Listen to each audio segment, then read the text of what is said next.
Assembly elections के बाद जम्मू कश्मीर में उमर अब्दुल्ला साहब की सरकार बनी है और उन्होंने कांग्रेस के साथ कोलिशन करके सरकार बनाई थी। Bharatiya Janata party principal opposition party है जम्मू कश्मीर के अंदर।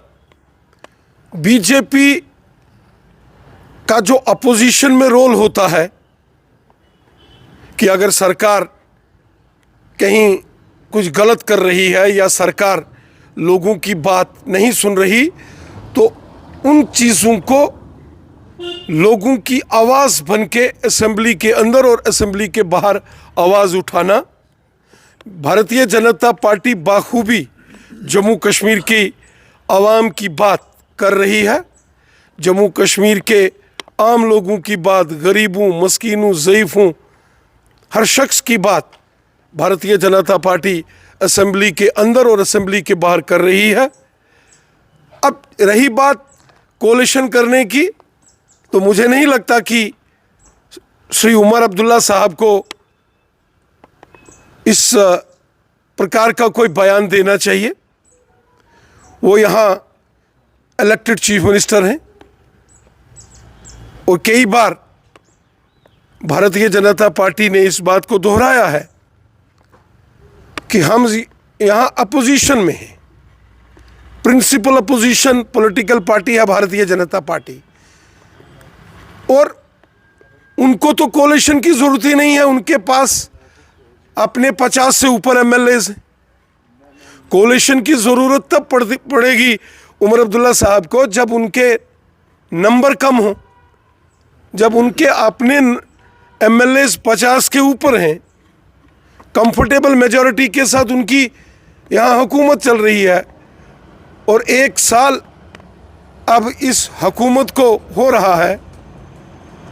तो ऐसे वक्त इस बात को कहना कि यहाँ कोलिशन किसके साथ होगा, किसके साथ नहीं होगा, उसके कोई बहुत ज़्यादा मायने नहीं है। उमर साहब की सरकार पहले से ही उनका कांग्रेस के साथ कोलिशन है। अलायंस में उन्होंने इलेक्शन लड़ा था और बीजेपी तो उनके खिलाफ इलेक्शन लड़के जो है हमारे 29 एमएलए जीते थे। इसलिए कोलिशन का, गठजोड़ का कोई सवाल ही नहीं बनता है। रही बात जम्मू कश्मीर में स्टेटहुड की, तो जम्मू कश्मीर का स्टेटहुड कई बार इसका जिक्र जो है वो पहले से भी हुआ है। जम्मू कश्मीर की परिस्थितियां हम जानते हैं कि एक बॉर्डर स्टेट होने के कारण, एलओसी के साथ एक ज़्यादातर क्षेत्र होने के कारण और पिछले 30-40 सालों में डिस्टर्बेंस रहने के कारण यहाँ के आवाम को बहुत तकलीफ़ों का, परेशानियों का सामना करना पड़ा।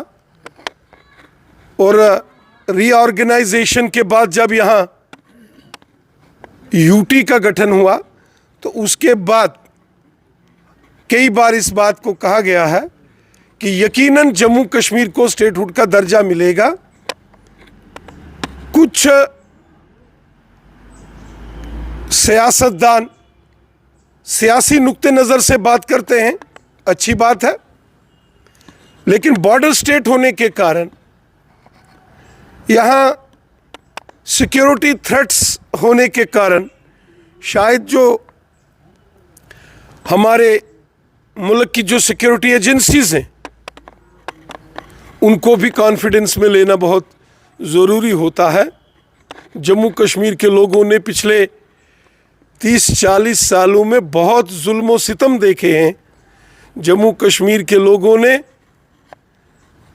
हर घर में मातम देखे हैं।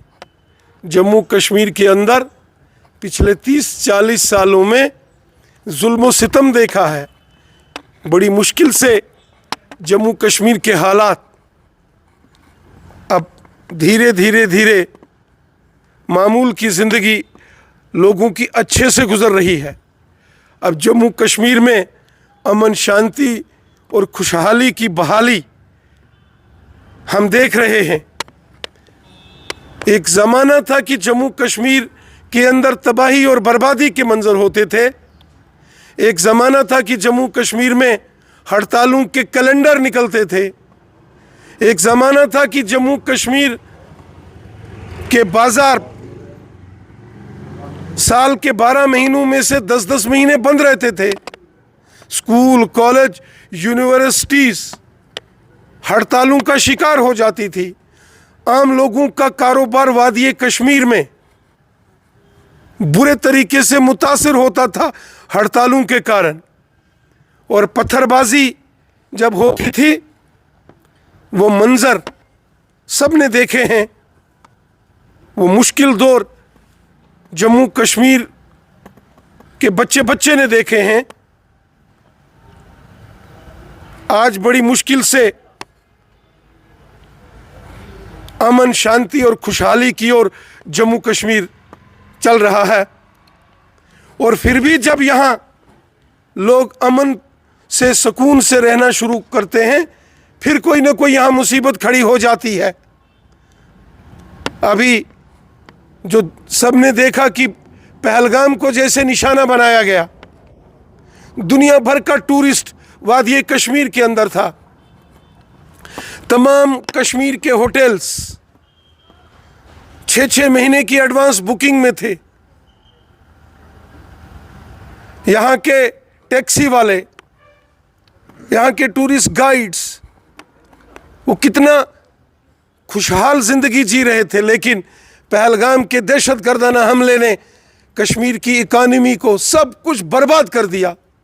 हम बार बार कोशिश कर रहे हैं। मैं खुद पहलगाम में पहुंचा। मैं बारामूला, कुपवाड़ा, बांडीपुरा, गुरेज, उड़ी और करना के दूर दराज के एरियों तक पहुंचा। वहीं कुलगाम, शोपियान, अनंतनाग, पुलवामा, इन तमाम एरियाज़ में भी जाके वापस टूरिज़्म को पटरी पर लाया जाए, इसके लिए हम कोशिश कर रहे हैं। अभी तो राज्यसभा के इलेक्शंस की notification election commission of India ने उसका ऐलान किया है। 4 सीटों पर यहाँ इलेक्शन होगा। बहुत अच्छी बात है। लोकसभा के बाद राज्यसभा में भी जम्मू कश्मीर के अंदर चुने हुए इलेक्टेड मेंबर्स जाएं। ये हमारी जमहूरियत, हमारी जमहूरी निज़ाम के लिए बहुत अच्छा होगा।